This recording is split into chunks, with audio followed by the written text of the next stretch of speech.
Komachielo en ni jaod bura ma Suna East Junet Mohamed oseo mokalo jotend duond bura mar ODM ma oramo duond bura no nyaka bi gol jachung' mabiro dhi laro kom matend piny yiero ma 2027 ka bendo wacho ni ogai mar duond bura no mano Dr. Oburu Oginga ema nigi wach mogik manyalo los kotenre kod wachno. Junet ne owacho ni chike mag duond siasa mar ODM wacho jatend duond bura no kende ema nyalo bedo jachung' e laro kom matend piny Kenya gi otiko mar duond bura no. Kama ne omedo ni ng'ata makoro paro ni nyalo biro bedo jating' bandera mar duond bura no e laro kom matend piny yiero ma 2027 en ng'ama leko. Bende ne owacho ni ODM nigi yore makare kata structures ma bende ochano godo chenro meke ka oluwore kod chike mage ma jatelo kod jokanyo mag duond bura no nyaka koro chiw luor ne chike makamago. Katiba ya chama chetu is very clear.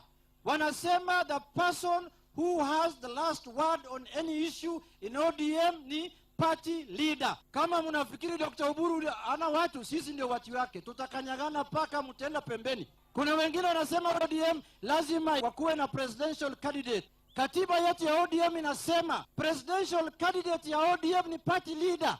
Na ni party leader ni Dr. Oburu Oginga. Yeye ndio atatuambia kama atasimama rais ama hatasimama. Sio kila mtu ambaye amelewa kwa baa fulani anasema anataka kuwa rais ya Kenya kwa chama cha ODM. Hii ni chama ya heshima.